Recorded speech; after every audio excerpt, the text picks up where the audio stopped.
Gentlemen, good evening on this cold Melbourne winter's night. Not at the Rocket. How are you, mate? You well? Oh. That's a clap for Rocket, but really, that's what he's waiting for. How are you up there in Brisbane? Yeah, I've just been handed my Evian water. It's apparently I'm a bit of a diva when it comes to my music. So, back in the green room here. Did you cop some slack? Did you cop some slack for giving me a hard time for not pressing? Yeah, I'm not talking without the music. No. Oh, no, good. Okay. no, a lot of support for me though. Yeah, a lot of support. No, yeah, like I might have copped a bit of slack. How dare you forget the Rocket's music, Lord Rocket Ship, Lord Rocketdom, Rocket with a bullet. How up there in Brisbane? You good? Yeah, been good. Yeah, but are you good? Like, I can see your background. If you tune into the YouTube, you can see Rocket's background. He's gone. We'll talk about that. We'll talk about my boy later. But it's been a good week. We got to sneak in 9 holes for the first time for a while. Woo! Up here, we'll call it the My Love of Golf Queensland office. Officially opened its doors on Sunday. No, Saturday. No, it was good. The trio are really loving all their golf stuff. So they get to the point now they're actually going, are we going to golf on Sunday? We're going to golf on Sunday. So, we'll call it Rocket's 4-ball operation is slowly coming along.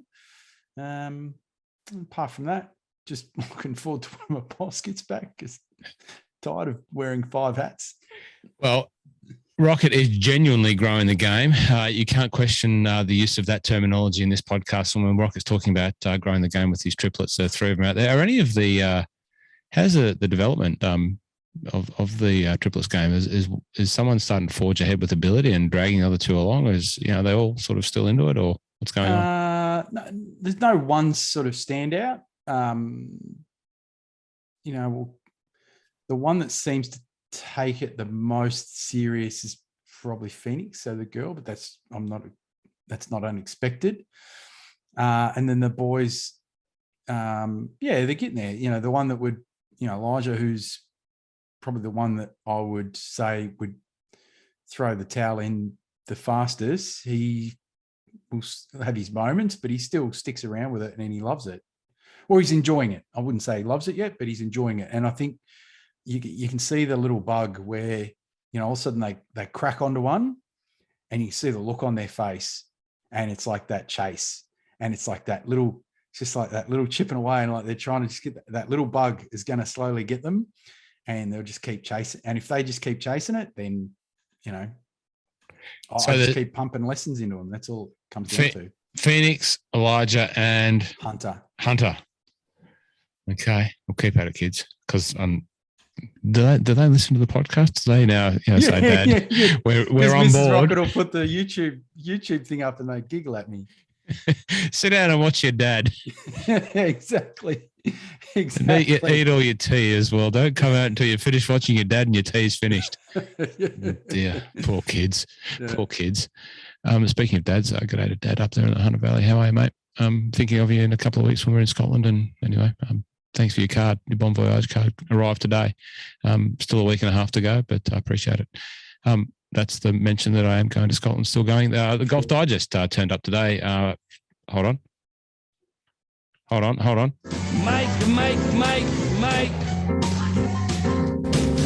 Mike. It turned up today. Magic Mike is a Golf Digest Top 100 panelist. There it is there. You can see it. If you're watching on the YouTube, you can see that's the 150th Open. Have you got yours yet? Have you got your Golf Digest 150? Oh, I don't yet. No. Okay, well, there it is there. It'll be available in all good magazine stores very soon. Got a review of some irons in here and a bit of inside Minjee Lee's bag. Some great pictures from... Actually, talking about the Australian Golf Digest. Yes. They're starting to turn up on my doorstep. It's like someone subscribed me, like as a gift or something. Well, how long ago? It's like started like 3 months ago. Really?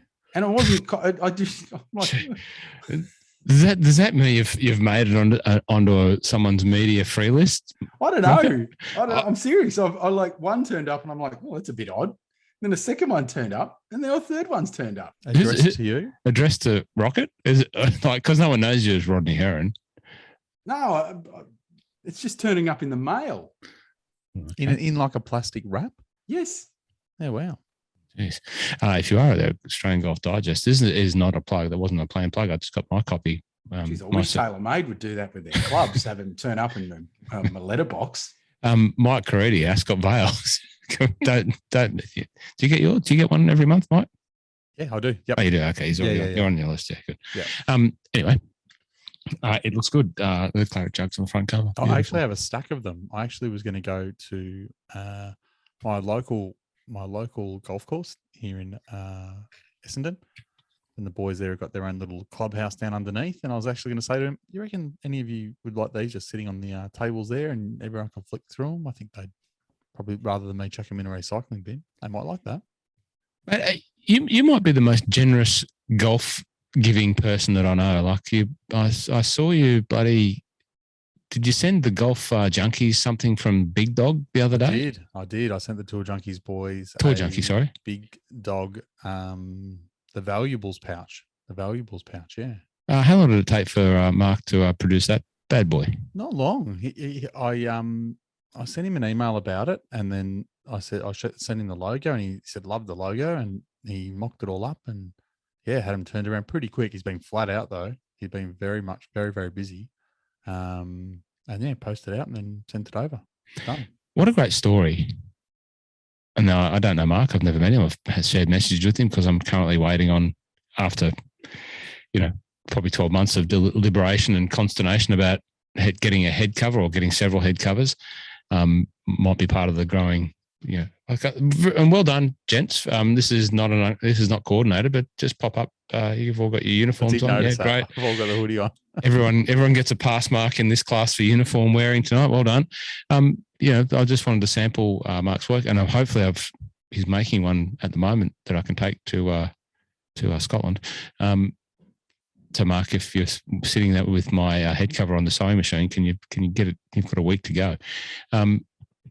But yeah, what a great story. I think Mark was a landscape person, started this business, essentially built in Melbourne, and he seems to be very, very busy, and obviously some great products. I've seen them. I've obviously looked at them and can't wait to get one. But they got they're high quality. I mean, you look at the places that are picking up using them. Does PK use them? Haven't seen them there. No. No, I have seen. No, I have seen them. I haven't seen. I haven't seen them. It's a couple of reasons. I'm not there enough, and B, because they sell out so quickly because everyone wants one. Royal Melbourne had them. I saw them at Royal Melbourne when we were there a few months ago. There's lots of places use them. Tara Eady, I think he's done something for Tara Eady. Yeah, there you go. Cathedral. There you go. Well done, Mark. Can you get my head cover so I can take something fresh to promote my love of golf, and of course your beautiful leather head covers. So you've got a week to go, mate. Okay, it's a pretty big week that was in golf, and a pretty big couple of weeks coming up in golf. How do we want to start tonight's proceedings? Do we want to talk? Who wants to lead off with the run sheet? Mike, you can lead off with the run sheet. We'll start with the normal, which is literally what a lot of people want to know about, which is the one and done tips and the US event, and then we can skip from there. Do we have to talk about the one and done tips? No, none of us want to talk about the one and done. We have to. Well, the winner, before we talk the tournament, the winner was Xander Schauffele, and we did have 3 people pick the winner. One was Ben Flavel, who picked the winner. Level F Neb on Instagram. Yep. The Doctor Marketing, Mlog Marketing picked the winner. Hold on. And there's one more person that picked the winner, and there could be a steward's inquiry. So this person, I thought, I don't know that name. I don't remember seeing that name in the competition. It's Livin, Livn, My Best Life. They also picked it.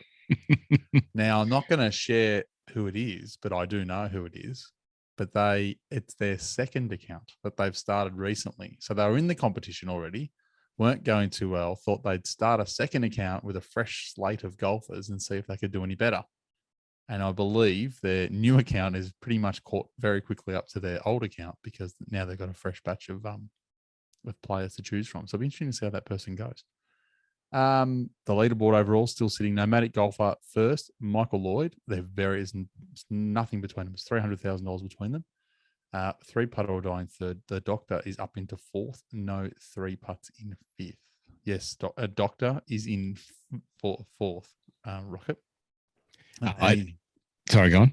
Is he going? Did you say he's going for 3 in a row this week? No, he did. He did. He got 3 in a row. Yeah, he's going for 3 in a row this week. There you go. Jeez. I did catch up with Michael Lloyd the other day, and Michael came to golf later in his golfing life. Plays out of Albert Park. Very passionate golfer. Loves his golf gear. Loves his Scotty Camerons. Loves his Scotty Cameron head covers bags. Loves his yellow golf shafts. He's just one of those guys that is living and breathing the one and done tips, and he's so rapt that he's up there. But what I gleaned from him, like he's studying the form and your form, and he's like very much engaged. He already knows pretty much what's going to happen. Who he's sort of fine tuning down for the next couple of weeks, the Open, all that sort of thing. Like he's invested, and then for next year when this is bigger than Ben-Hur, and I said it at the start of this year because I've played these for a few years now. That's how you have to do it. You have to sit down at the start of the year and look at the tournaments and say, right, who do I want where? Who will roughly fit? You can always tweak as you go along. But it's funny how many people get to about this time and go, oh, I got nobody left for the Open Championship. I got no one left here, so I'll be taking Keegan Bradley.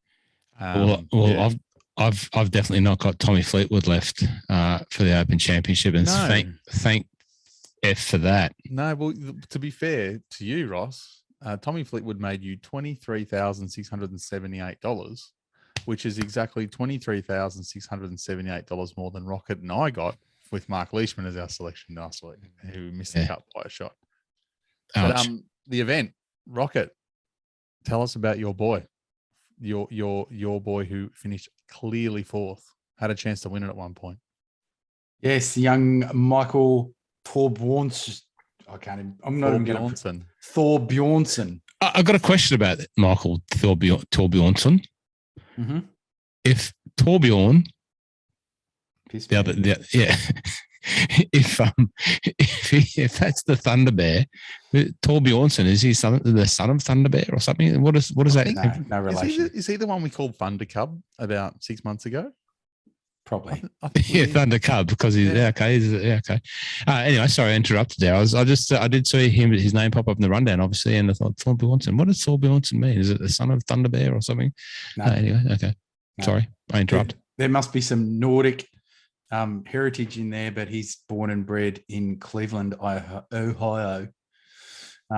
Yes, he did. He was 2 shots off the lead, standing on the 12th, I think it was.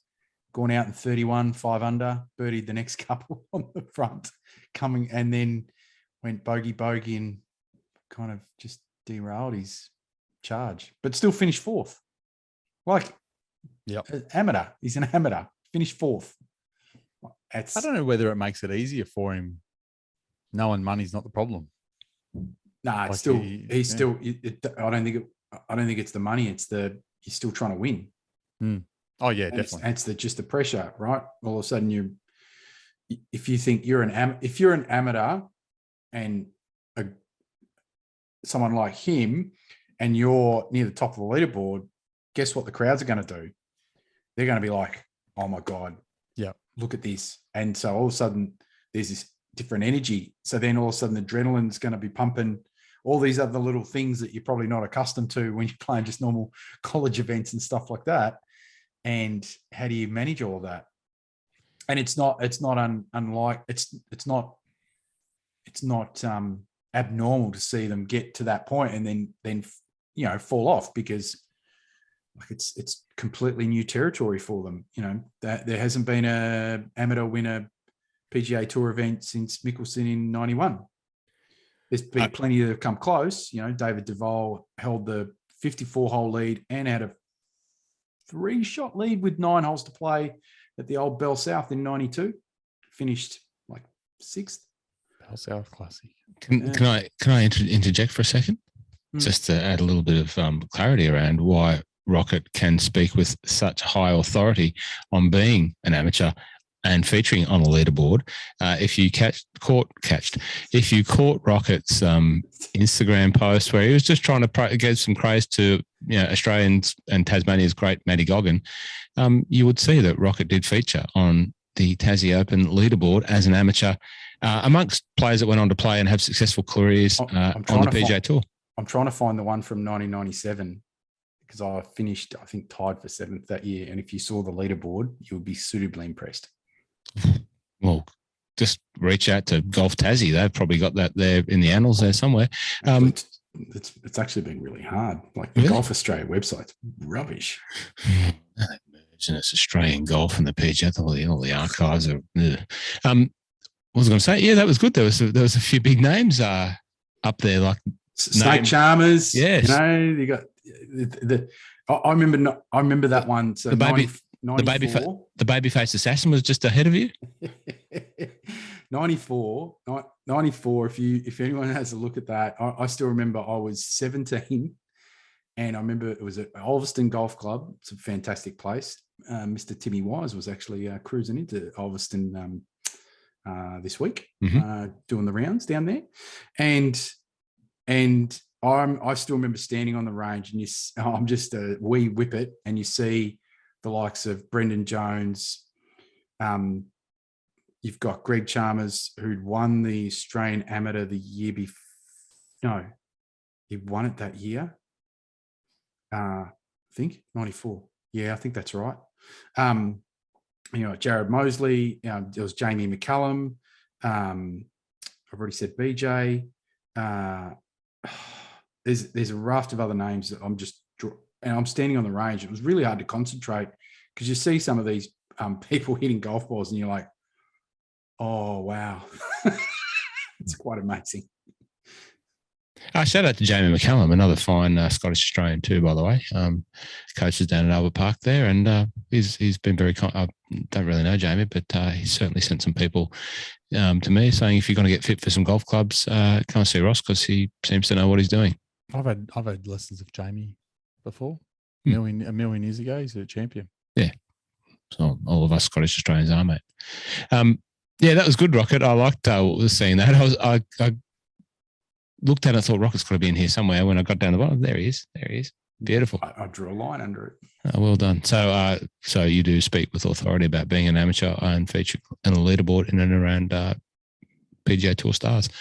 Okay, sorry, I went off course there, but sort of related. So what else happened? What didn't happen?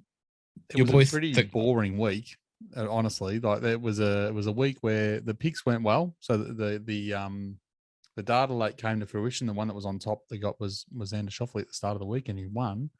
I think coming into our Monday there, Sunday, Patrick Cantlay and Xander Schauffele were pretty much the two that no one thought anyone could beat. But halfway through the Sunday's final round, as Rocket just said, Michael Thorbjornsson was right up there, but the other person that was right up there was Sahith Theegala.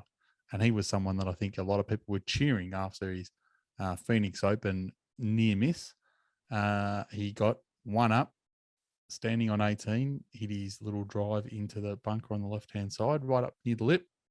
And I think that's probably where he made his big mistake, as anyone that watched it knows. He tried to hit it onto the green. I think he probably only had maybe a sand wedge in his hand. He didn't have far to go, maybe 90, 100 yards.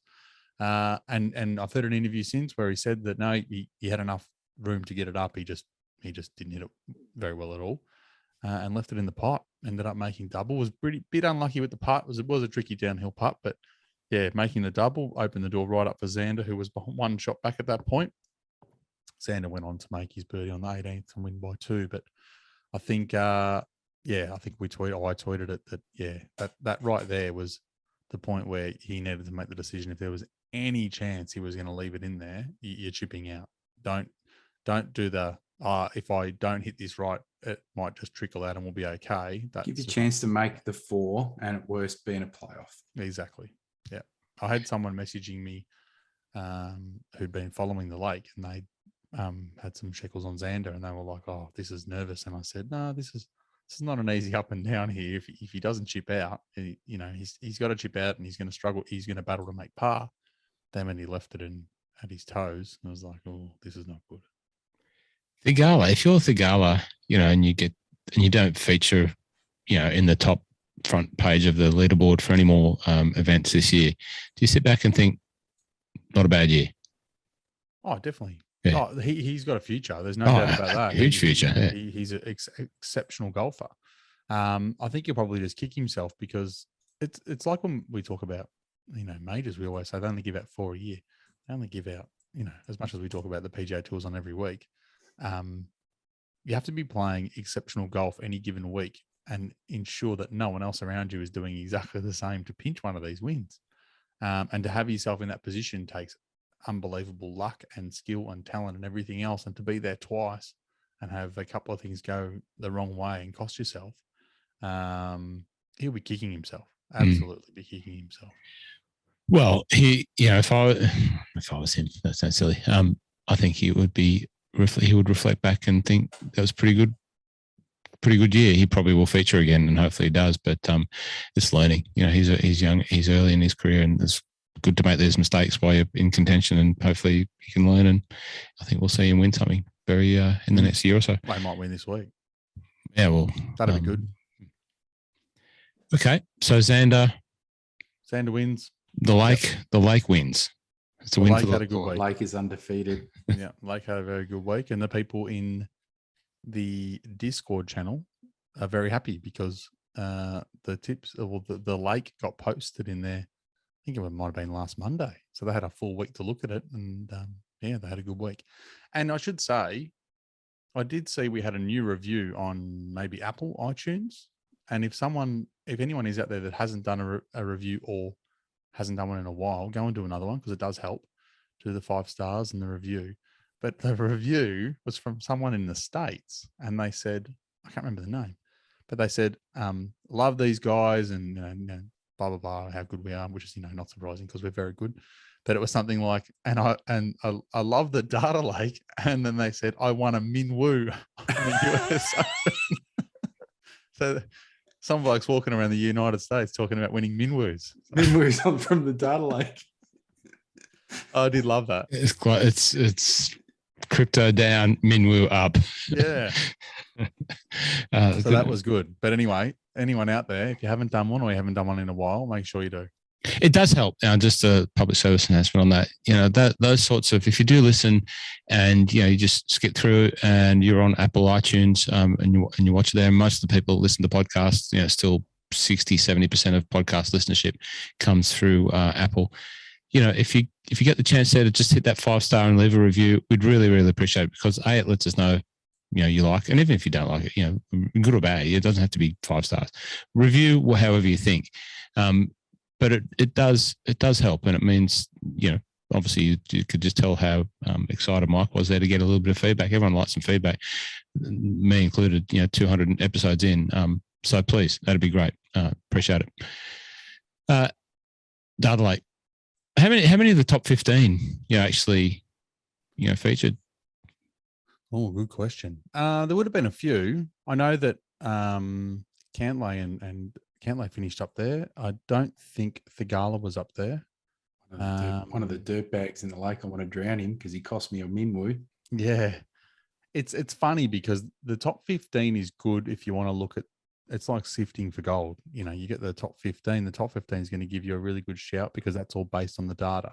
But then you got to overlay how are they playing, and then how are they playing at this tournament, especially for this week.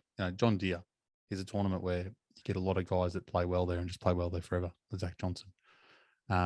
So yeah, it's just overlaying that. But the top 5 that we post are probably the better ones. I mean, the top 2 that we posted, was Xander and Cantlay. And I mean, at the end of the day, people will be like, oh yeah, well, they would have been up towards the favourites, and you know what, they were. But then there's probably 8 other players that we could have put there that weren't there. So we didn't put couple of the favourites and bits and pieces, Rory and all these sorts of guys. So it's not like we're just picking the top 3 or 4 favourites. It's just sort of trying to, look through the weeds and pick some winners. And we've had a good run. We've had a really good run, which is good. Anything else stick out about that event that you wanted to cover off and talk about, Rocket? You said one of the dirtbags and the Davis Riley. Yeah, he was the last leg of my bloody multi. Where did he finish in the end? He had a poor weekend. He had a poor weekend. He was sitting pretty. He was probably my best performed in the first 36, and I'm starting to do, the old nom nom nom nom, and he blew up, and he was killing me. Shot 4 over on Sunday. So he's gone 68, 69, 69, 74 to finish even. He just needed to shoot a few under, and he finishes in the top 20. Yeah, and Rocket's farting through silk. That's what we all aspire to. Okay, but yeah, that was the PGA Tour. Look, it was an interesting week. I think it was probably one of those ones that, we've had a major not too long ago. We're starting to shift the focus off to Europe now, really. And last time in the States. Speaking of Europe, I did do a little bit of night shift work on Saturday night and Sunday night. Sunday night, I caught a good chunk of the last 9 holes of the Bmw International at Golf Club at München Eichenried. And we saw he's copped a couple of whacks from this podcast, especially around President's Cup time. Hadn't really featured in anything, had missed record amount of cuts. I think maybe 10 cuts, maybe more than that. At least, yeah. Yeah, more than that.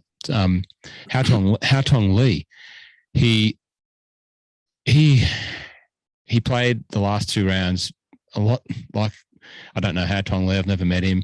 I might have been in and around the putting green when he was putting at the Vic Open one year, but that's about as close as I got to him. But it seems to be a little bit like his personality, a little bit sort of high and low and up and down and bouncing all around the place. And that's how he played the last 2 rounds. He was hot. He was not, he's hitting it in the water, hitting it all over the place, but he hung on to win. And in unbelievable circumstances in a playoff against Tommy Peters, where he just went Drano after sculling a Flanagan-style chip from pretty close to the edge of the green, thinned it to about 50 feet past, and then just binned it. And it would have been one of those situations where Tommy Peters is sitting there going, I've got this in the bag, and 2 putts down here, and it's mine. And Hao Tong just steps up and goes bang, hits it downtown, and then proceeded to do an interview where he just let the F-bomb go for about 5 minutes straight. I saw that. I watched a little bit of the tournament early. Day 1, I think he was 8 under day 1, and then day 2 opened up, and I think he birdied the first on day 2, and I thought, oh, no, he's going to run away here. But he's a funny player. He's a very, I know Rocket quite rightly, and we've all probably put the boots into him for the way he probably disrespected the President's Cup, is probably the best way to put it. But I was really happy to see Ryan Fox up there again. He played really well. Very, very solid golf. I mean, he's had 2 tournaments this year he should have won, and this one here he nearly should have won again. Yeah, he just had that 3rd round, 71 or whatever it was, where he just, I think the reports were that he was struggling a little bit from some sort of illness that had caught up with a couple of his kids and sort of impacted him for that 3rd round. But had that not happened, he probably would have won the thing. But I love Foxy. I love watching him play. I've said it before the last couple of weeks. Just love watching Foxy play. I just love the way it. It's a ball. Love it. Yeah, but Thomas Pete, it's funny because when from a golf, betting or trying to pick winners' point of view, Hao Tong Lee, Thomas Peters, Ryan Fox, Jordan Smith, they're all up there for the weekend. I swear, I don't think any of those could close an open door. Like, I wouldn't pick any of them to win a tournament. They just are terrible. They're going to fall over each other and left, right, and center. And it's just funny because they've all been up there, and then Hao Tong's pinched it.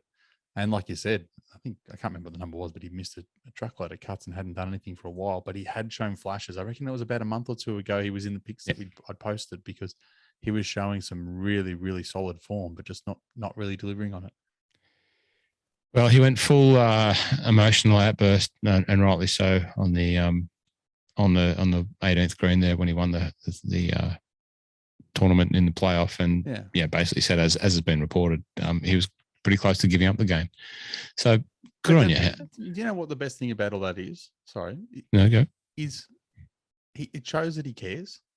Like that's probably the one thing that's been shown over time that you feel like he doesn't care, but that really meant something, and that's great. If that makes a turning corner for him, look out. I mean, he was the next big thing. Yeah, like he's playing at St Andrews in the Dunhill Masters with the Pro-Am. And he's playing with he's obviously his main sponsor, the owner of WeChat. Pretty big figure in China. And I heard, now whether it's true or not, I don't know if anyone wants to do any investigation, but because he's Chinese, like his prize money or something, it's all controlled, and he gets a wage from the Chinese government or something like that, or there's some weird sort of situation related to the way that China controls their athletes and all that sort of thing. It was just passed on to me. I wasn't sure if anyone knows anything more about that. I don't think it's the money. It's more about how you're respectful to the regime. Right. Because as soon as you step out of line, you might disappear. Yeah. Okay. Well, there's a fair bit of controversy around that scenario that impacts a young Australian lady and her family at the moment. So, okay. Let's not talk about that too much because we've probably got a couple of listeners over there. Well, we got one in Ukraine, so who knows? Yeah. I did see the Ukraine stat pop up. It went away and then it came back. So good. Keep fighting the fight. Anything else happen in that event other than Foxy continuing to impress? Foxy at the Open. No, I think maybe for sure. Yeah, be one to have a look at for sure. I think it was a bit of one of those again. It's one of those things where it's not an off week. You won't say it's an off week's not the way to put it, but it's an okay event in the US. It's an okay event in Europe. This week we got the Irish Open, so it starts to step up a little bit. Nothing going on in the US with the John Deere. Then it goes Scottish, and that's when we're starting to want to really pick up some form. So it was an okay tournament. Wouldn't be sitting up to watch a replay. I caught a bit of the men's US Seniors Open. Once again, Podrick picks up. Rocket's falling asleep. I didn't watch it. I didn't watch it on principle, like I told you. Yeah, well, we can talk about that, but I saw the end of it there and saw Podrick. Oh, look, I'm a Podrick fan. I've taken the P15S out of Podrick because of all of his idiosyncrasies, working on my tongue position and all that sort of thing. But he did sort of not fall over. He was leading, but he had a few shaky moments. And Steve Stricker, in true Steve Stricker form, finished off beautifully. But anyway, Podrick hung on to win. So, would you call LIV like Champions Tour Junior or something? Because it's 54-hole event, basically giving money away. Well, it's what do you call it? Juniors Champions Tour? Yeah, Champions Tour Junior. Because it's just old people, and it's 54-hole events, and they're giving money away. That's it. No cut. Turn up. Here's some money. And who cares about what they do? I said the other week, did you guys notice the Bubba Booey come back? Well, I rewatched some of the US Open, and the Bubba Booey and the mashed potato was definitely there, and it peed me off. There was some bloke following Steve Stricker, and he was full mashed potato, full Bubba Booey, and it was awful. And because there's not many people there, it was awful. Yeah. Anyway, shout out to all our friends in the US. No. It won't be on my replay list either, that one. As I said to you boys before we started recording, I was a bit disappointed that the women's PGA wasn't on live here in Australia. Instead, they were showing that the senior Open. Oh, and it's great. Absolutely solid shout because what a great event, what a great golf course, and I'd rather watch that. I'd rather watch that than any of what we've just talked about. Yeah, well, I've had Like, I love Paul Harrington, but I've watched him play golf for 30 years. I don't need to see him play this. Where I've got Minjee Lee, probably close to becoming one of Australia's best golfers. Yeah, I never watched. I haven't even watched a Champions Tour event when Phil Mickelson played in a couple. Yeah, that's how excited I'm about it. Yeah. No, the only good thing happening on the Seniors Tour is Stephen Alker. Stephen Alker's braining him. He's honestly, he's unbelievable what he's playing, how the golf he's playing. But anyway, do you think the Champions Tour player might defect down to LIV? Do you think any one of them there's been a knock on the door? Already Phil. Okay, there we go, done. Yeah, okay, yeah, fair enough. I wouldn't be shocked to see some sort of event where they try and tie men, women, seniors together and do something a bit different.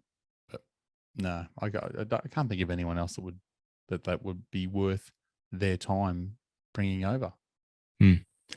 Okay, yeah, no, fair enough. There's no excitement machines out there. Well, not even excitement. Like someone like a Phil's perfect because he's outside of being Phil. He's obviously had an unbelievable standing in the game, but he's also loved by the people. I'm just trying to think of someone, maybe like a Fred Couples. Fred Couples might be someone. Like he's someone that is loved by the people, and that wouldn't shock me if someone. I'd be shocked if he went, but someone like that's got a bit of personality. They're not going to be going and hitting up Earnhard Langer. Here you go, Miguel Angel Jimenez. Yeah, someone like that. That's it. The mechanic. Get him on board. They hit that. Yeah, there you go. Greg, go and get Miguel Angel. Women's PGA, what an event. Did you watch it, Rocket? Did you get to see any? No, it's not enough live. No, it wasn't enough live. And the weekend was probably consumed with more time with golf and the trio. Yep. No, it was one of those ones that I was interested in seeing. And Inji Chun just got out to an absolute blazing start. I think it was 6 or 8 under day one. And she was so far ahead of everybody else. I was a bit concerned. One, because I didn't know her well enough to say, is she good enough to just brain this field by 10 shots? Or is she going to come back to the pack and capitulate? Because I liked Lydia Ko this week, and I didn't mind the Aussies going well again this week. So I was really interested to see what happened. So I sort of got bits and pieces on the replay, but not a lot. But she did eventually come back. But I think that the biggest things that came out of the storyline outside of her winning was obviously Minjee Lee having an exceptional final round to come out and finish tied second. So I do believe, I could be wrong, but I think she's pretty close to nearly getting to the number 1 position on the women's. Not far off. Yeah. So that would be amazing to see. And it's great to see her performing. Could you imagine she's 1 shot out of going back to back in majors? It was the first 36 holes is where that's where she put herself in a position to just not be where she needed to be. Well, she was 9. She was 9 behind Inji Chun after round 1, and she's finished 1 shot back. So yeah, and actually, if I think from memory, I think I said that this was another perfect course for her. Yep. And Hannah Green had a really good week as well, which was good. But probably the big story that came out of it, and I don't know all of it outside of the fact that she was put on the clock. Lexi, she very much is the darling of the US media, and I know the No Laying Up boys love talking about her. But yeah, I think it was only the last major that we were talking about her because of me just feeling like she's been on tour for 10,000 years. Yep. Yeah. But she finished T2 as well. So she had a 1 over, and I believe that every report that I've seen. She had a 3-shot lead. Yeah. It's funny because they all talk about her as the one who, she gave it away. It's like, well, the girl who won was 8 under after round 1, and she didn't exactly, Minjee Lee was also there 1 back. So anyone could 1 over. But the thing is, though, I think she had a 2-shot lead with 3 to play. So when did she cop did she cop a penalty? Yeah, a fine after the round. A fine after the round, right? Okay. Yeah. So she hit the lead. I think it was like the 10th or the 11th hole. She went to the back 9, like with a lead or tied for the lead. 11th hole, she made birdie. So that'd be around then, I'm guessing, yeah. And then it just been a bit of a back and forth. She birdied the 15th, one of the holes where no one has been, everyone's making bogey or something like that. So they're thinking, and at that point, she's got a 2-shot lead with 3 to play. And that's when they put her on the clock. They put that group on the clock. Like, I understand she flirts. She's the Patrick Reed of rules when it comes to the LPG, and she's had indiscretions and stuff like that. However, there's a time and a place. Like, I'm a stickler. I'm a stickler for slow play, and I hate it and all that sort of stuff. But you can't ignore it for so long and then decide to do that when you've got 3 holes to play in a major. Like, I've seen plenty of majors before when men have been a hole or 2 plus behind other players, tour events and stuff. It gets ignored all the time, and then they pull that one. And, you know, Lexi's not, I'm no fan, but doing that has to have rattled her. And I think it's BS. Do you know if they had a warning before that? Surely they got a warning. I don't know. No, they got put on the clock. On the spot. 16. That was it. Yeah. So walk off 15, stand on 16T, you're on the clock. Yeah, it's disappointing because it effectively impacts the tournament. Like, it's not. I'm not saying that, and Blakey's probably gonna. If we had a line that someone could phone in and yell at us, Blakey would be doing that right now. But sorry to interrupt. But the thing is, though, it's okay for him to. Let's say if he's got a line and he's probably yelling into. He's like, he's listening to this podcast. But the thing is, though, if you're going to do it for one, do it for all. Yeah. You can't be inconsistent with this rubbish. No. Like, you can't do something like that in a major championship with 3 holes to play and you ignore it for all the other tournaments. That goes for every tour. If you're going to do it for all. No, I agree. And I think that if they weren't given a warning earlier, like say on 11 or 12, if that's when they first noticed it, you can't go and give them an outright, you're on the clock now. That's it. It's like, no, give them a warning early and then say, if you don't pick it up, you're going to be on the clock. But to go with it's a major. It's a bit disappointing. It's a major. Because you are playing for sheep stations. Yeah, there's no way the rule should be impacting a result, and effectively, it does, rightly or wrongly, whether she dealt with it or didn't deal with it, or however you want to look at it, it does impact the result. I wonder. Yeah, this is going to sound a bit silly, but yeah, at a soccer tournament, the referees, what do they do before everyone plays? Yeah, they check the. They check the studs, you know, like they check all, you know, take your rings off, you know, no fingernails, no chains, no studs, all that sort of thing, and blah blah blah blah blah. You know, and they have the chat. The rules officials, you know, every day at a tournament giving the same chat to everyone. Hey guys, you know, today on, you know, if you're slow, you'll be on the clock, and we don't care if it's the 18th hole or the first hole or the third hole. We will tell you, but this is how it's going to happen. So keep up. They wouldn't do it every week. I mean, they would expect that they would know the rules, and that's the way it works. They would have to have something posted somewhere at the beginning of a tournament if there's something that you would think. I mean, like, you would know obviously all this stuff inside out. But so, as an example, where was it where DJ got pinged for the bunker that he thought was waste area? 2010 Whistling Straits, 72, 76. So they had a note posted knowing this could be a problem, and he just didn't pay attention to it. So stuff like that, that's out of the ordinary, that they know might catch people, they would post. But if it's just a general golf rule that they should know, they should know. Don't know. Just have a referee at the between the first tee and wherever they go. Okay, guys, you know, today we're going to keep, you know, every day. Boom, boom, boom. They don't do it. They don't do it, Ross. You know, watch Xander play. Xander and Patrick Cantlay. Oh my God. Well, Cantlay was looking for his golf ball all day, to be fair.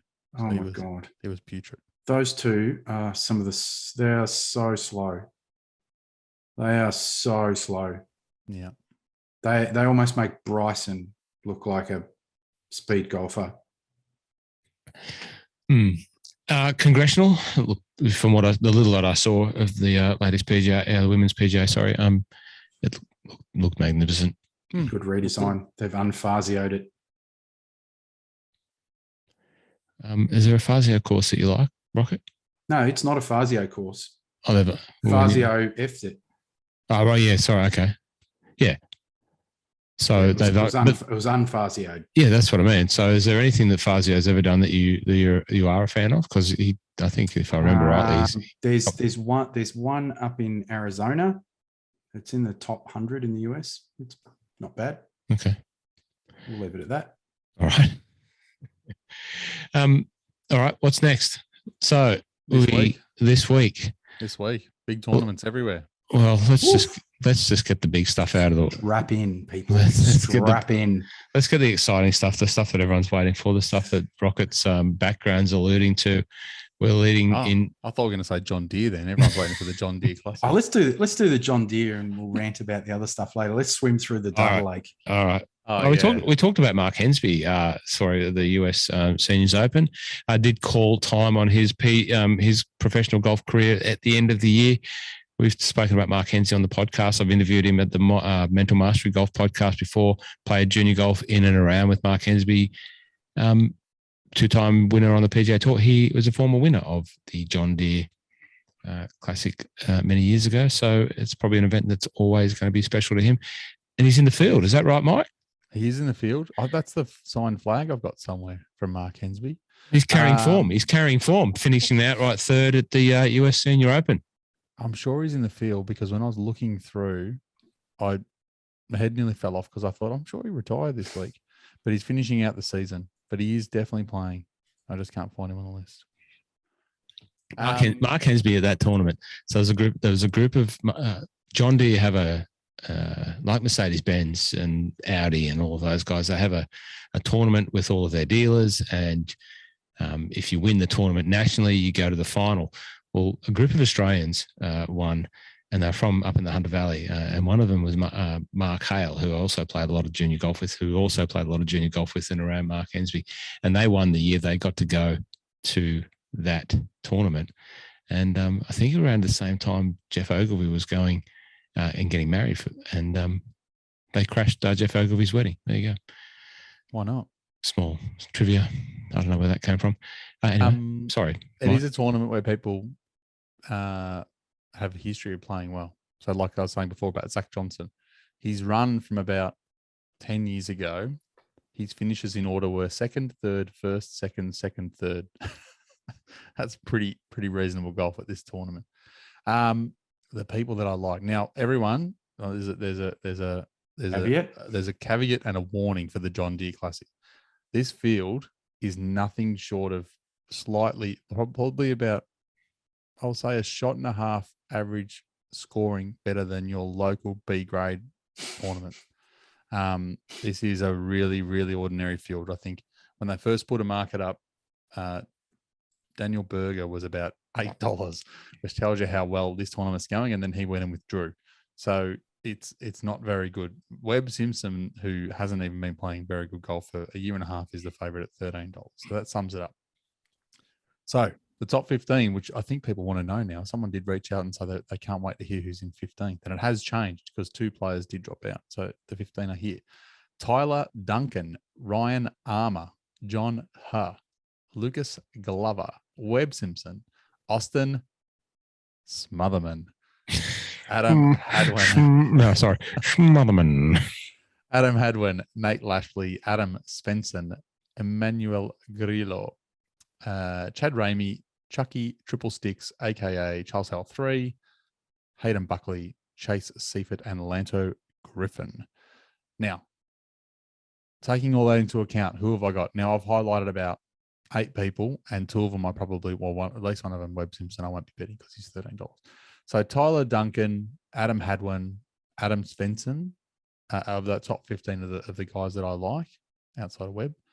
And then the ones that are a little bit further down that I don't mind that I'm going to have a look at. One, Sahith Theegala, he's up this week. So he wouldn't, after we just talked about him playing such good golf, he's not the worst pick. Scott Muscleman Stallings, Brendan Todd, who could literally barely hit the ball out of his shadow for driving distance. And Nick Hardy. Nick Hardy, I don't mind. Nick Hardy's someone who's showing good form the last 2 weeks. He's 8th and 14th his last 2 starts. He's only played it twice, hasn't done too well, but he's showing form and his putter's coming good. And I want played all right at the US Open. Yep, 14th at the US Open and 8th at Travelers. So they're the guys. There's no final answer yet on who I'm going to pick is the honest answer, not because I'm trying to cheat anyone out of a pick, but I'd say that if I was going to have a shekel right now in anyone, it'd probably be Hart. I'll normally narrow it down to 5. The 5 would end up being Hadwin, Svensson, Todd, Hardy, Duncan. They'd be my 5 if I was going to pick them right now, but I'll narrow them down and post them, and I'll definitely be posting them in Discord. So anyone who's signed up to Discord, it's all free. They get free access, and they can see I'll post the whole data lake in there, and they can flick through and have a look at tournament history. Just a public data lake. Everyone can swim in. Swim, bring a floaty, bring a lilo. We're putting in a slip and dip. Everyone will be happy. Yep. We've got the purple dye in there, so just make sure. No way. No way. I'm just sorry. This is more housekeeping, internal housekeeping, but it will become public. Can we put an agronomy channel in there for Big Stevie the golfing greenkeeper to be able to chime into? Of course. The golfing greenkeeper. I've got questions. I've got so many questions about agronomy, and I've got questions about professional golfers and how they. Actually, I'll ask you two. When you watch a golf tournament, do you ever sit there and wonder why golf professionals, when they fix a divot, don't fix it correctly? They never do. They literally put their pitch repairer in and just push the grass straight up to make a bubble underneath rather than pulling the edges in. Do you think they do that because they're lazy, or that gives them a better even? No, you're both looking at me like you don't know what I'm talking about. No, I know what you're talking about. I know what you're talking about. I fixed about 87. Yeah, pitch but there's marks a way to fix it, and then there's the way that I watch a lot of So anyone who's watching this weekend, keep an eye out. If you see someone do it, my bet is they do it the wrong way. Well, Big Steve from the Golfing Greenkeeper is going to join us in Discord. I populated the My Love of Golf website with his podcast player. So if you want to listen to Australia's greatest greenkeeping and most passionate greenkeeping superintendent interviewing passionate greenkeepers, superintendents and industry people, listen to the Golfing Greenkeeper, and you can get that on the player on My Love of Golf website. So Stevie sort of joined the team by me putting his player on there, but he's going to, if you can make a channel in the Discord for greenkeeping stuff, and if you've got a question about divots and pitch marks and grass and what to plant and what not to plant and where to plant it and all that sort of thing, Stevie's going to chime in. Cool. Okay, sorry, I distracted the flow of the conversation successfully again.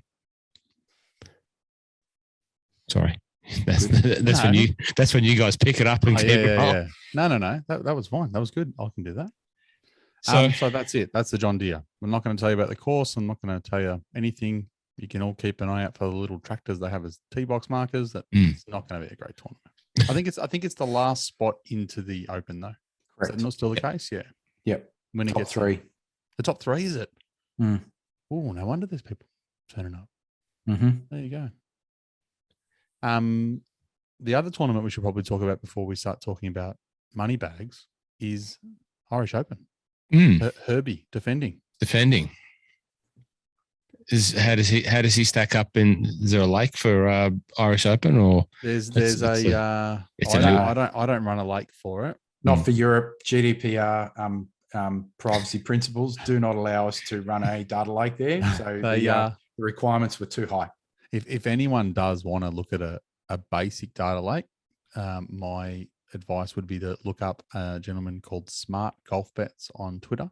Mike is a legend. He's a New Zealander who, by way of the Europe, and I think he used to live somewhere in Africa, and now he's back home in NZ. He has bet on golf for an extremely long time, and he always puts up his own data lake every week, free access, and it shows every player in the tournament, how they've played at this course and how they've played coming in. So yeah, it's good. Can you get him on the podcast purely for no other reason than I can do this? Mike. He'll be like, what's going on here? It's probably a guarantee way not to get him on after that. No, he's Smart Golf Bets. He's your man. Very, very, very knowledgeable gentleman. But no, the basic data lake that he puts up, I've got that open to have a look at just for the tournament. Where does Herbie rank on his data lake? He ranks him 10th There you go. So he's a very, very knowledgeable man. He's got him sitting there. He's on the course. I think this must be the second time they played here. Is that right? Yeah, Mount Juliet. So previous couple of years before that, I don't know in order, there was Lahinch, maybe Ballyliffin for a couple of years in a row before that. So, yeah, no, Mount Juliet's a sort of inland parkland type course. It presents really nicely. It's got a couple of little challenges there. I remember, Herbie last year, that shot probably one of the greatest bunker shots, long bunker shots to a elevated back tier on a green to stick it to about a foot and really sort of drive the nail into Johannes Veerman, who was challenging him at the time. But it was a great win for Herbie. It was probably catapulted his success factor last year and, got him to help get him to where he is. Remember, Jamie and I interviewed him the night after. He'd already flown into Edinburgh. Was in an Airbnb at Edinburgh, and they were fairly lubricated. It was a good chat after someone's won on the European Tour. Yeah. So what happened before? I forget. Johannes Veerman. Haven't seen him, have we? He's been there. Yeah, no, he hasn't. Haven't seen his name up in a while. He sort of was really flashing some form there for a while. He won sort of end of last year, sort of September-ish last year, and sort of he's been there or thereabouts. But no, his name hasn't been sort of to the heights of maybe where you would have expected, given the quality of golfer that he is, and the quality of the ball striking and golf swing. What we're talking about, the DP DP World Tour and the Irish Open, the G4D Tour, which is run in conjunction with the DP World Tour, and there's a selected amount of events. The Irish Open's one of them. I think the Scottish Open may or may not be one next week. I'm not sure, but that's the All Abilities Tour. Our friend of the podcast, my very good personal friend Mike Brown, is playing in that and currently leading. They have play a 2-day event. Tomorrow's the last day. He's currently leading and he's got a couple in front. So fingers crossed for Mike Brown, one of the nicest fellas I've ever met. One of these most spectacular golfers I've ever played with. Played a couple of rounds with Mike, and he has a sublime short game. He's a legitimate player. And so good luck, Mike. But anyway, back to the Irish Open. Irish Open. Who's going to win? Who's going to win? Who's going to win? Great question. If I knew that. Have you got the full field there? I do. I've got all the important things just for you. I've got top Scot, top Aussie, and all the field. So I won't run through all of the players, but from the top ones that people are going to want to know about: Shane Lowry, who called this the 5th major today.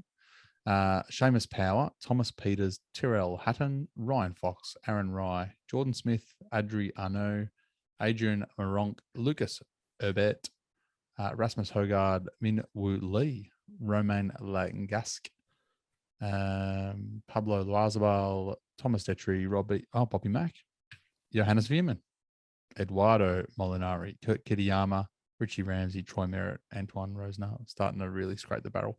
Do you know who I think might go okay this week? Who? Jason Scrivener. Write it down. Oh, the Pirate. There you go. That's my pick. If we had a one and done, I'd have a $1 each way on Jason Scrivener. It'd be massive odds. It's not a bad field.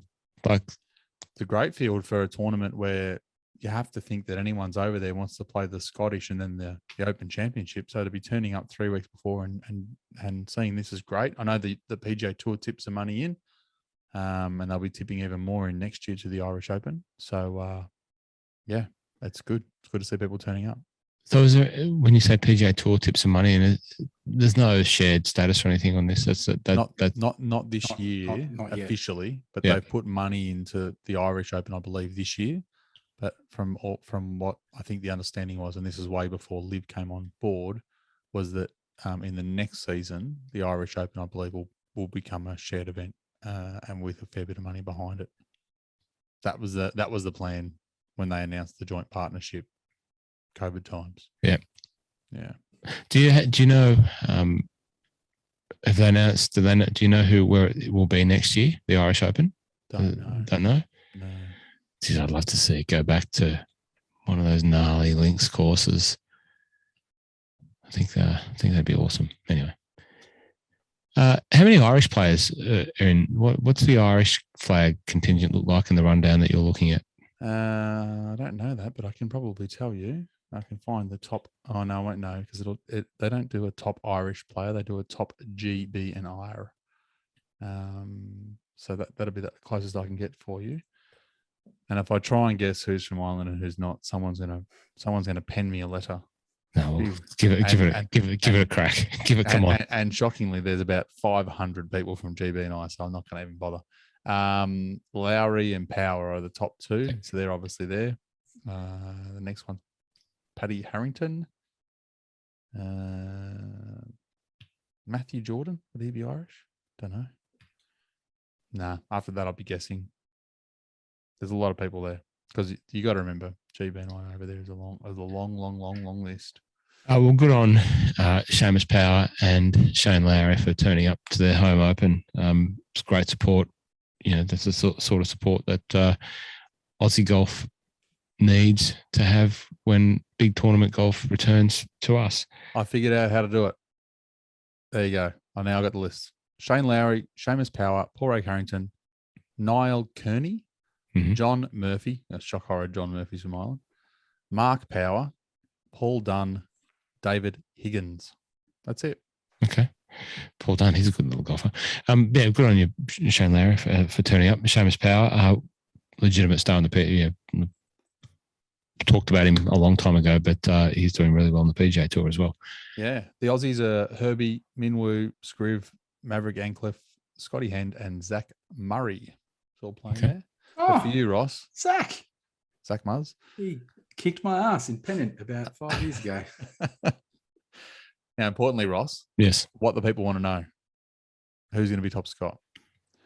Bobby Mack, Richie Ramsey, Ewan Ferguson, Scott Jamieson, Connor Syme, David Law, Grant Forrest, Craig Howie, Mark Warren, David Drysdale, Stephen Gallagher, and Greg Hutchin.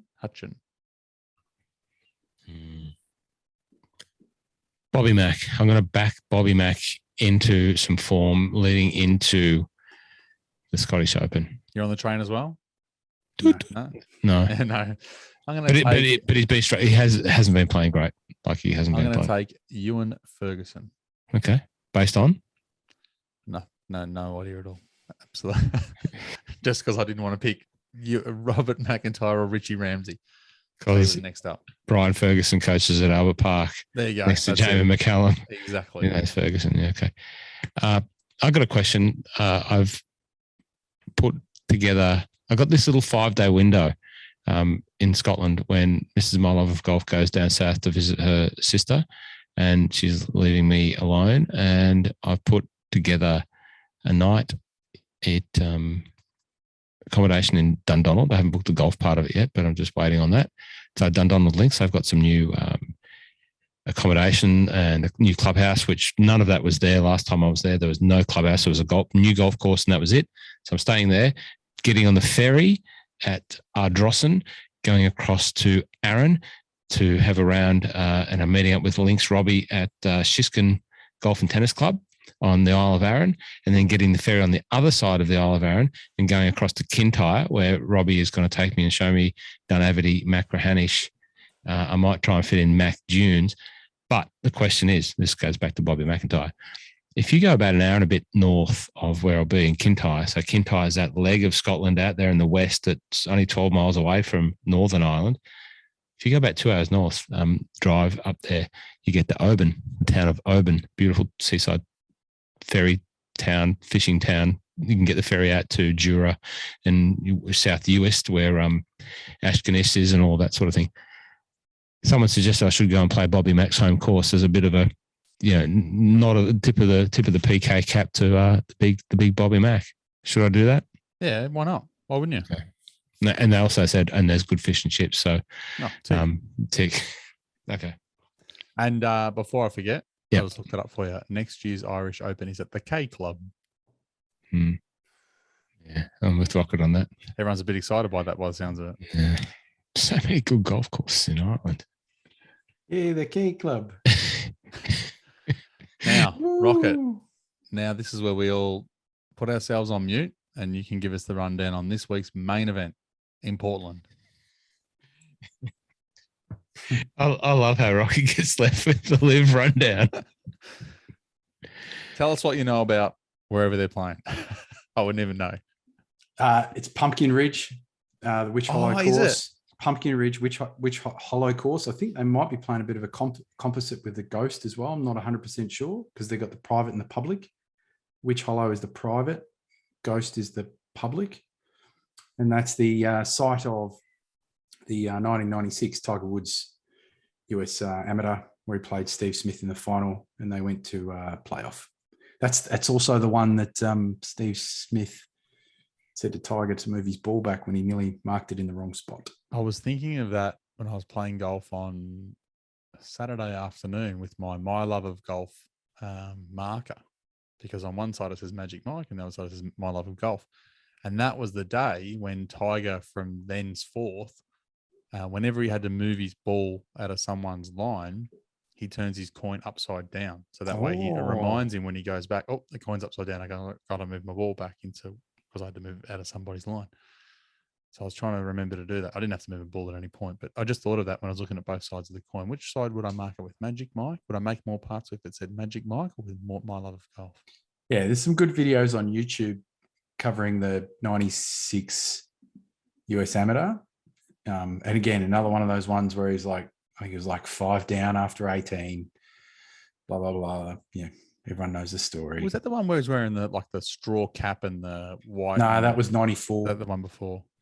Yeah, that was 94. That was it. Yeah, so that was TPC Sawgrass where he played Trapini in the final. That's right. Yeah, that's the one he held on 17. I think he was using ping wedges back then. And then 95 was the first time he was wearing the red shirt in the final. Yeah. That was, so, he's copying Curtis Strange. And so that was against Buddy Marucci in the final. And that was at Newport Country Club, which is one of the 5 founding clubs of the USGA. Okay. Who's going to win? So, before we go to who's wins, there's been a bit happened in the last couple of weeks, this last week or so, Jeepers Weepers. So Rocket's background, if you're watching the YouTube, he's superimposed. Great job on the graphics. That's very good. He superimposed Brooks's head onto the Phil picture of grabbing the whole basket of cash from the game or the match or whatever they called it. So Brooks gone. Who else is now gone? Abe. Matty Wolf. The last 24 hours confirmed. Aussie Abe in the last 48 hours confirmed. Who else? There was one other. The amateur fella. Yeah, the young amateur. The world number 2 dude. Well, the number 1 was it number 1? No, I think he's ranked number 2. Yeah, who was the guy who won the turned pro? James Pinot. James Pierre. The guy who won the Corn Ferry this week. Oh, Pierce Cootie. They threw a truckload of money at him and he's like, why would I go and do that? I'd be sitting at home watching my mates play on the PGA Tour and I'd be sitting there with his money and I got no interest in it. And then he went out the next week and won the Corn Ferry. Yeah, we'll call it there's too much of a, we'll call it the big family tie history with the Cootie family. Obviously his father, former master winner, grandfather, Charles Cootie. That's it. It was 1968, I think. No idea. I 100% will take your best guess. Masters. Right. So where do you want me to talk about my mate? Jeez. Well, which one? You're a fan of Matthew Wolff as well, and you're a fan of Phil. I honestly, if there's one of the 3 of us that defects, it's going to be you, Rocket. Your boys are already there. My boys are leaving. They're all gone. They're leaving in droves. Cole will be next. Well, let's go through Charles Cootie was 71, so I was wrong. Charles Cootie 71 at Masters winner. Still closer than my guess. So there's been a few subbed in and subbed out. Do we know how they sub people in and sub out? No. It'll come down to chop them up or something like that. I don't know. Chop them out. No, they effectively, the guys that are always going to be on the outer will be the ones that are making up numbers. I don't know whether that might be that there'll be a bit of subjective world ranking and plus, who do we want in the field? Like, yeah, is Andy Ogletree going to be playing this week? No, I think he's out. I don't think so. No, he's out. But is the young Aussie bloke, did he get another game? Yeah, there's Travis Smythe, Who else? Blake Windred and Jed Morgan. So they're all in. Yeah, Isn't Wade still playing? Oh, well, sorry. Well, Wade's team captain. So is he still captain? Yep. Yeah. So he's still captain of my favorite. I want some punch. I want Wade to give me some. That's the thing. So punch GC merch. Changed a few captains around as well. So, and I know that the Majestics, when we looked at their team last time, 3 of the 4 players had a little scene. Isn't it the Majestics? The Magic Sticks? No, I think it is the Majestics. The Majestics. What's the difference? Majestics?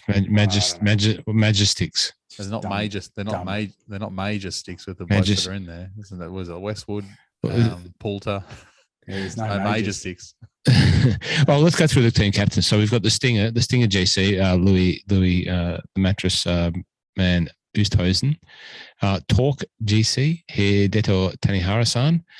Punch GC, Wade Ormsby maintains his punch captaincy. The High Asian HY Flyers, Captain Phil. Crushers, Rockets boy Bryson DeChambeau, Terminal Velocity. That'd be a good team name, the Terminal Velocities. Just the flogs. The 4 Aces GC, Dustin Johnson. The Niblets GC, G-Mac, Graham McDowell. Fireball, Sergio Garcia. The Majestics, Lily Westwood. The Cliques, Martin Keimer. Smash GC. Doesn't these teams like it's ironic. Smash GC and they're all they're Powerpuff Girls. Brooks Koepka and the Ironheads as Kevin. No. It should be the Sweepers, and it should be like Adam. Who's the Ironheads? Kevin Nara is the captain of the Ironheads. I don't know who's the teams are. Should be the Dustin Johnson one. Meatheads. They haven't had the draft yet. Well, that's right, the draft is today, so the draft will be happening in the next little bit. But Sergio already said the teams are settled, so I don't know how there's a draft. Because there is no draft. There's a whole setup. Like we said it with the first one, it was a stitch up. There's no way all the English boys are all going to end up on the same team if there was 180. Yeah. So Sergio did a little push before on socials, and he's giving away free tickets, and he said something about the teams are all set, we're ready to go, but the draft's today. So yeah. So they're all giving away free tickets and discount tickets, and that's part of obviously how they're getting some people in. They've all got codes there to give away. Wade's got his code and all that sort of stuff. So who are the new ones since last time? Hudson Swafford, but he wasn't in the first. Was he in the first? He was first. Yeah. So Matthew Wolf, Bryson, Reed, Koepka, Brooks. Yeah, I said Brooks. They're the main ones. And Abraham. Yeah. And then what's his name? The other South American guys jumped on today as well with the AM. But that's it. There's no other big names yet. It's bizarre. It's just a bizarre concept, no matter what way you look at it. It is. And I can't even tell who's going to win because I wouldn't know the famous. I've not looked at it at all. The big news, obviously, at the start of or the end of last week, PGA Tour flexing their muscles with the DP World conglomerate, and basically, I think, strongholding them into forcing anyone that plays here out of the Scottish Open. A little bit of Twitter action from Scott Hend, seemingly, maybe if you read it the right way, in support of, some of the players here that would have otherwise been qualified for the Scottish Open, saying, well, it's not really an open if someone's being told that they can't play. So, but, fair enough. Can I play? Can you play? Well, not if you've played at LIV. And definitely not if you've talked about LIV. I think anyone that's talked about LIV is on a black book. Anyone that's done anything to do will never see the light of day inside the PGA Tour ever. I think if you've professional career. By the sounds of it, if you sold coffee at the coffee cart, you're never getting your coffee cart anywhere near a PGA Tour event. By the sounds of it, is Blakey working it this week? Do we know? No, he's not. No. So he might, I think his next stint of refereeing might be Asian Tour events. Well, they'll have the one in Bangkok as well, which I'm sure he'll be able to get on the event. I'm not sure. Yeah, we might need to quiz Blakey again, let he and Rocket sort of face off against each other. So you got Bedminster end of July. Oh, Insurrection Cup. 29th to 31st. Boston, September 2nd to 4th. Chicago, 16 to 18 September. What course And they play in Bangkok, Boston? October. Don't know. Doesn't say.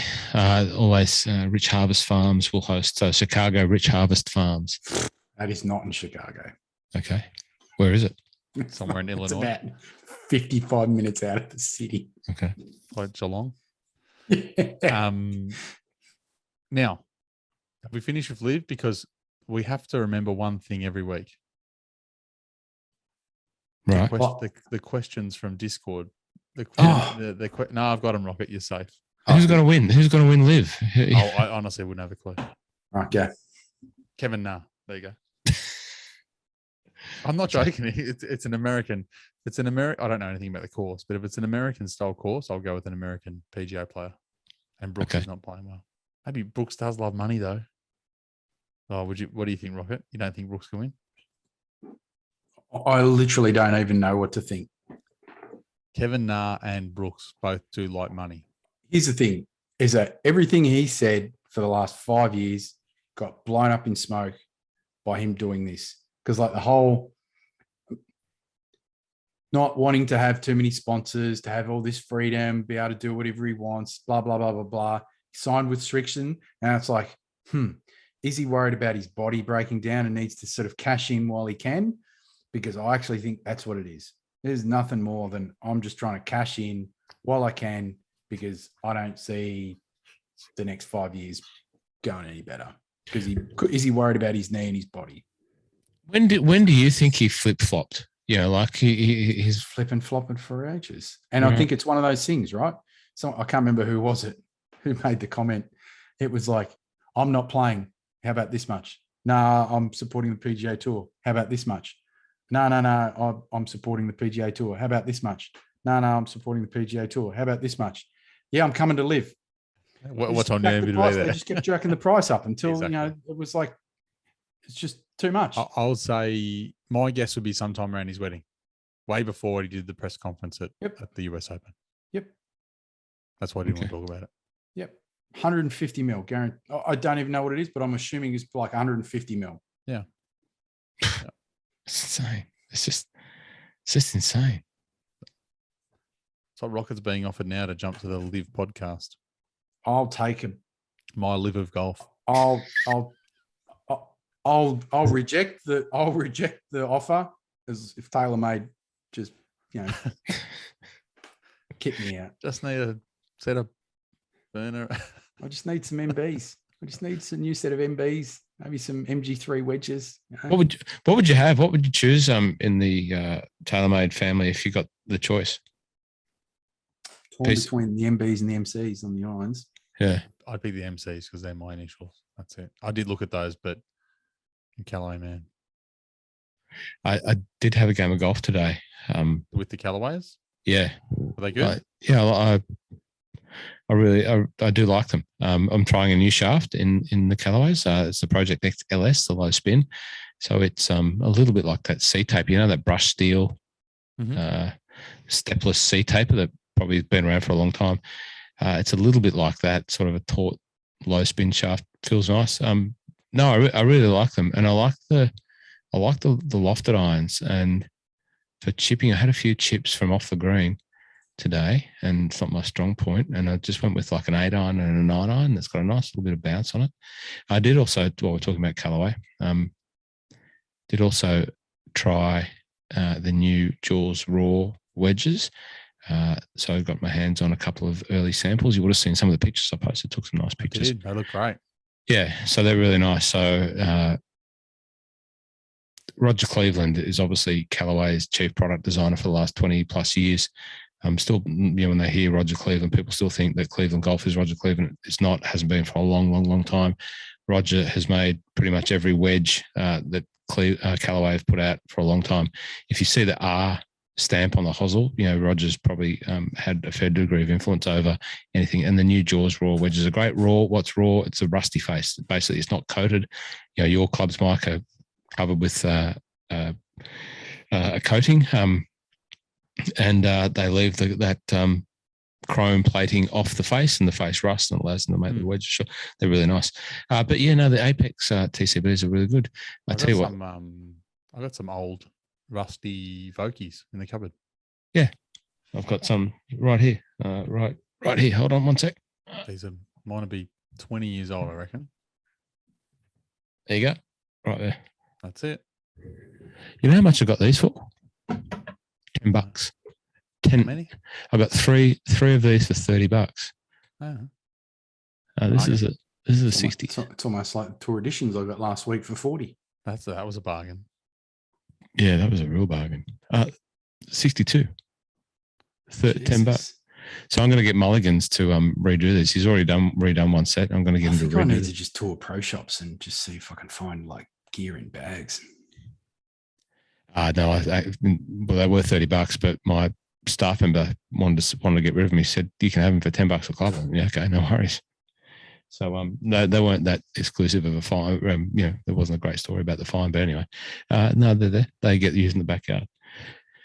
The colours are good. The club that they should bring back out, or they should get more of, and it's the best club I've ever hit, and I never thought I'd say that. It's the UW. You've heard the no laying up guys talk about their UWs. You just can't mess with it. It's like a 3-wood length hybrid sort of style of club, which I hate hybrids. I have a driving iron. This UW Ultimate Wood, unbelievable. Anyway, enough said. It'll be coming to Scotland. I need to find one. We only bought a small amount in, and they all got sold, and they can't get any more. I'm not sure what they're like overseas, but it's unbelievable. 21 degrees. It goes like a sort of 5-wood. It's unbelievable. So what's the difference between that and the normal Callaway utility wood, or the little hybrid wood? Are they different? Well, there isn't a hybrid. This is sort of like, this is the hybrid wood. The U wood is like it's longer than a 2-iron. Yeah, mine's a 21, and it's longer than a 2-iron in terms of length. So it's like a 5-wood length with a different shaped head, like a hybrid shaped head, but a bit bigger than a hybrid. Okay. And it's just, but it's not like a hybrid. It's not like your hybrid. Yeah. Anyway, enough about the Callaway clubs. They're really nice. What else? Sorry. Questions. Questions. Yeah. Now we can't do all of them, and if we do, we'll need to be quick because there are a few. So if you do get into Discord, again, it's free to join. Just join in. The questions are there. First one is: golf clubs are pumping right now. How long will this last? Are social golf memberships more or less relevant now? From Golf Rules Questions. More. Who wants to answer? I think it'll continue. Yeah, because it's one of those things where it was one of the few activities that people could do as a social distancing over the 2 years. So all of a sudden, there's lots of people that have probably rekindled their love with the game and used it as a way to get exercise and just get out and about freely. And I think what's happened is it's just continued on. So, I went and played at the place I played at on the weekend. We were there at 7 a.m, and it was pumping. It's ridiculous. Look, and I might have mentioned this before and spoke about it a little bit, but the amount of people that I see on a weekly basis that are new to the game just continues to astound me. I try and pump them for information to find out so I can speak with some level of knowledge and authority, which helps me talk to other people that come in from the same reason, but that have played other sports and sort of recently finished other sports and needed something else to play. Realised that they had a handful of, mates, boyfriends, girlfriends, otherwise that play, never thought about golf, want to go and join them. The being out in the open air and, being healthy and all that sort of thing definitely has played a part in the growth of golf. Now, to Blakey's question, yes, I think golf's pumping. He knows that. He sees it, what he does. The question about social golf clubs. Yep. And, I've said in the past, golf clubs need to maintain a relationship and cater for social golf clubs. Now, that's not as easy at the moment. And the feedback that I also get from the social golf clubs that are booking their calendars for next year now, there's really a lot of competition for the limited amount of tee times that are now available because of people booking. So the clubs are saying, well, we can have more of our timesheet available for $70 a head people rather than the social clubs that we used to give for $40 a head, because they're going to come in and spend $60. They're going to do the $20 food package and all that sort of thing, or whatever, whatever the maths look like. Yep. The social clubs brought volume, and golf clubs 2 years ago were looking for volume. Now the volume is coming by individuals. The price goes up a little bit. So there's pressure on the social clubs for competition for tee times. My question to the golf clubs is you can't shun them, because there'll be a time when these guys and girls that play in these social golf clubs that travel from course to course, they're full of people that don't want a traditional membership, don't want to be domiciled into one club, whether that by cost, whether that by, they don't have time to play relative to the investment, that sort of thing. So it's a really, really good one. I don't know enough about Future Golf. I know a lot about Future Golf, but I don't know how they're tracking. I know that their memberships have gone up as well, but in terms of, their offer and how, are they extending their offer in and around more clubs? I don't know. Blakey's got an interest in social clubs through what he does and the course. So it's a really interesting one. I think social golf clubs are finding it harder to gain tee times, or to gain them at a price point that otherwise gave their members value in the past. Yeah. Everything you both said, I agree with. Well, you're part of one of those, yeah. Yeah, I'm the perfect example. I live in a part of Melbourne where there's not any courses that I want to join and play every week. I'd much prefer to be able to move around and play wherever, but I have a pay to play handicap out of a member course, which is a public access course. So I pay a nominal fee each year to them. I'm a member. When I play there, I get the guest rate to play and a free cart. It's a bit of a longer walk out there at Ainsbury. And it's a bargain.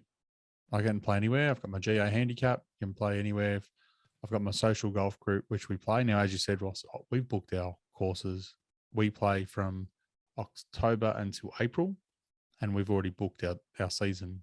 We booked it about 2-3 weeks ago. So that's all booked now for the next, up until April next year.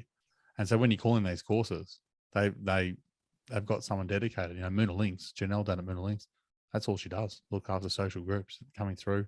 There's a discounted rate at a lot of the courses. Some of them don't. That's fine. But yeah, a lot of them. I think there's going to be a gap between the people that are getting involved now, and then there's probably a step into the stuff like social golf, Future Golf. And then if they love that and then want to join a course and become a member somewhere, I think that's the next progression for them. But I think a lot of people that are getting involved now, like say my brother-in-law, he is getting to play more golf, and we're playing more and more. And he always wants to play, we have a handicap for him. He doesn't have a handicap, so we just make one up for him on the day. But eventually we've talked about, you should just get a handicap and then we can just go and play. And then you can play, because we'll go and play somewhere, but I can't play in a comp unless we're with somebody else and things like that. So I think that's a natural progression. And the easiest way to get into that stuff straight away is through those social groups, and then clubs from there. The GMGA, do you do a handicap? Do you have a manage? You can. So we have we have access to whoever does it. Diesel does it, but he has access to Golf Australia and as a club. So he basically social group. So he has access in, so that when we play somewhere, he can then input the scores and everything's all legitimate, because everyone has to have a handicap. But everyone goes and sources their handicaps out of that, because some of the guys are members at courses, some like Northern or all over the place. A couple of boys at the National. So that from all over the place, and then from there the scores just go in. But you have to have a legitimate GA handicap to play. But you don't have he doesn't issue a GMGA Golf Australia handicap. No. Right. Okay. But you can do that. You can get that. Yeah, I don't know. Yeah, he's never done it. Okay. Okay. Next question. Next question was, that was from Blakey. I did say that, I think. This is from Mr. PK. Do you think LIV will approach any LPGA players in the future? You're both very much thinking. Yes. Yeah. Anyone specific or any reasons? Lexi's probably one. Yeah. Yeah, I don't really know. I'm not close enough to really say who. I would have said Lexi myself. I wouldn't be shocked. And especially the women's tour, right? Like, they're already underfunded as it is. Well, and the funding Like, talk about already coming from Saudis. They could turn that on its head in like a heartbeat. Yeah. Well, they already sponsor how much of the LET tour. The Aramco signage is everywhere. Yep. It wouldn't shock me if they did it just because why not?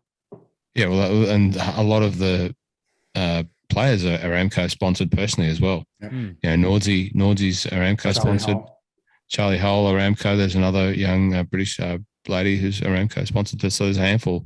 Yeah. So, you start to get cynical, to be another sports washing marketing exercise. And, the cynics could say that's all it is. And rightly so.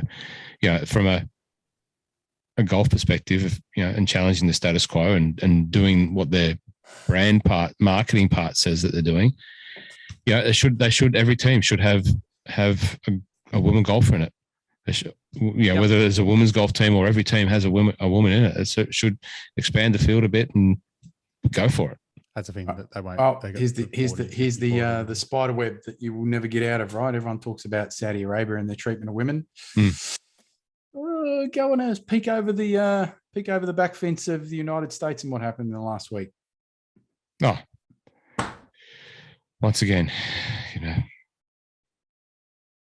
shout out to our friends in the US, but it was guns a couple of weeks ago, and now it's ridiculous, absolutely ridiculous. There we go. We can. Yep. Yeah. Hypocrisy everywhere. Yep. Does that answer PK's question? It does. I think we all agree. It wouldn't shock any of us to see them poach someone. I wouldn't be shocked. Like, for me, again, we go back to the conversation we had before about the senior tour and Freddie Couples. The people that I could see them chasing or throwing money at would be like a Michelle Wee, right? Someone who transcends the game. Everyone knows who she is. Big name, not fussed about her performance, but we can market that. Or the Quarter Sisters, someone like that, that they would move the needle. Yeah. But whether they could afford it, just depends on whether they could be bothered. Or Michelle Wee doesn't care, but the other two might. I was just going to say, shout out to PK. He's a massive supporter of PK. He is. He changed his name. He's been a supporter of PK since birth. Next one might be the last one. Is biggest meltdown, which we kind of went through. This was Scotty Carter. Biggest meltdown of Sunday, Lexi or Sahith? Lexi. I'd say for the word meltdown, I'll say Lexi, but I think Sahith soiled his pants a bit more than Lexi. Lexi, because it's becoming a habit. It's just a slow, painful, just painful. It's a meltdown. Theegala's was an explosion. I won't say what I was going to say. Yes, probably correct. Now, this person here, I don't. It wasn't really a question, but AB2388, third time Sahith has been in contention this season to hit bad shot on 17 or 18 and destroy chances of winning, which is a good point. And the last question is from Jared Lotes, and I think we can all answer this. When is the pod dropping? Well, Jared, you're listening to it, so there you go. There's your answer. Mind blown. And that's it. They're all the questions this week. Good stuff. Thanks for the listeners. It's really good. We've got a great little collective of people from all different parts of the golfing sphere, golfing interest sphere. We've got some people that have worked in big sporting organisations, people that have officiated at a LIV tournament. I'm not sure there's many other discords that have that claim. No. We'll soon have an agronomy expert, chiming away, and so there's all sorts of people in there, and it's really good. Jump on board because it's the commentary is great, and it adds to the topic of conversation, and it's we will answer any questions on here. So very good. There's a Rock that's just posted a question in there now. It says thanks for all the questions. So you get direct access to the Rocket Man for free. Gents, well done once again on turning up in uniform. It's a great job. new logo coming. I don't know how I'm going to represent it. I've got a couple of weeks. I've got a new logo, and there will be a new logo being unveiled at the Open. Put it that way. Or in and around that time. There might be a hoodie with a new logo, and so there you go. That might be available. We might keep this. We might keep this one as a uniform / retro / friends of the pod type thing. The people that have got it so far are very much friends of the pod. If you have one of these logos, I did get requests for the ball marker after I posted that on Instagram. Someone said, "Can we buy those, or are they just for the elite?" Harry from Drum & Golf Melbourne made those on his elite level laser etcher. Can I say, the Pitra Para is awesome. Yeah, that's really good. I normally use just the normal stock standard ones, but that was beautiful. Very good. I would have filled 10,000 pitch marks at Growling Frog on Saturday afternoon. I can't comment on the ball marker performance because I lost mine. Anyway, another story. Gents, once again, fantastic work from you all, and I appreciate you churning up every week for the banter, for the fun, and for the small contribution that we make to the global golfing commentary. Just having some fun. 109, this might be, what's this? 190, episode 190. Don't know, lost count. Can't be far away. 200 is not far away. 200. For you too. Big giveaway. I mean, no, you've been part of what? Well, you've been part of like 50 now? I don't know. Who's counting? They'll all blend into one. Yeah. More than that. Thank you, everyone, for listening. We'll see you next week on the My Love Golf podcast. More reviews coming. Like, share, subscribe, do all the fun stuff, and it will help us get a kick and help us keep going and turning up every week. See you next week.